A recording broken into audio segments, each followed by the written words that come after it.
Government expect कर रही थी कि ये जब भी इसका फैसला आएगा तोशाखाने का सॉरी इद्दत वाले का, तो इसमें रिलीफ ही मिलेगा।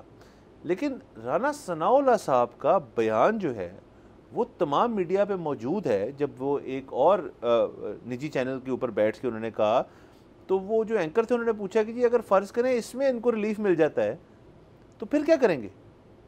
तो राना सनाउल्लाह साहब ने बड़ी कैजुअली कहा कि देखिए फिर तो केसेस तो बहुत है हमारे पास, को नया केस कर देंगे। और वही हुआ। इसका मतलब है कि गवर्नमेंट को भी एक हद तक अंदाज़ा था कि ये हम करके हमारा कोई मूड नहीं है इनको बाहर करने का, हमारा मूड ही अंदर ही रहें। और ये सनाउल्लाह साहब ने यह भी कहा कि इमरान खान साहब के लिए बेहतर है कि वो अंदर रहें। तो ये सब तो मौजूद है, रिकॉर्ड का हिस्सा है।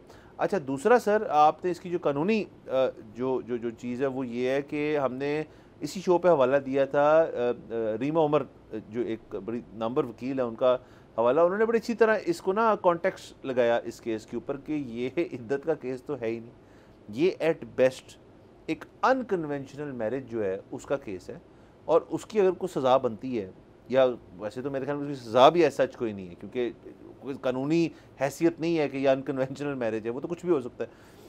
तो उनका था कि ये गलत चीज़ है उस लिहाज से कि ये केस बनता है तो उस चीज़ का बनता है। और चले इन जज साहब ने भी उनकी जो उन्होंने कहा, ये नहीं मैं कह रहा उनकी सुन के उन्होंने किया, उन्होंने ख़ुद भी समझ के कहा कि जी हाँ ये वो नहीं है जो आप चाह रहे हैं ना, ये उसके ज़ुमरे में ही नहीं आता।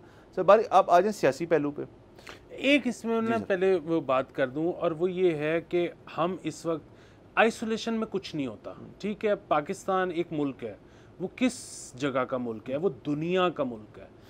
दुनिया में इस वक्त लीडिंग इकोनॉमीज़ हैं।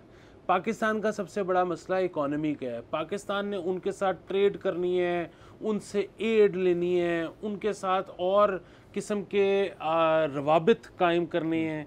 अब आप इमेजिन करें कि हम इस वक्त ट्राई कर रहे हैं डील करने का यूरोप, अमेरिका, बरतानिया, चाइना, और कोई इसमें बताइए, आप इसको छोड़ दें कि एक्स प्राइम मिनिस्टर या एस्पिरेंट प्राइम मिनिस्टर, अगर उन मुल्कों को पता लगे कि एक शख्स और उसकी बीवी जेल में हैं इद्दत के केस की वजह से, यहाँ पर कोई डील करना चाहेगा, यहाँ पे कोई अपना कारोबार कायम करना चाहेगा, यहाँ पर अपने कोई रवाबित कायम करना चाहेगा।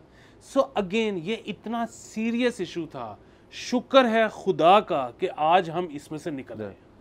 सर दूसरा आप इसमें यह भी देखें कि आपने बात की इन्वेस्टमेंट की फ़र्क, तो वो 3 चीज़ें मांगते हैं जो मैं बयान करना चाहूँ। नंबर 1 एक अपॉर्चुनिटी कि बता दें किस चीज़ में इन्वेस्ट करें, हम करने को तैयार हैं। 24-26 करोड़ की आवाम है, कुछ ना कुछ तो गए 1। नंबर 2 वो मांगते हैं कि यार हमें बिजली सस्ती दे, ये नंबर 2 डिमांड है किसी की।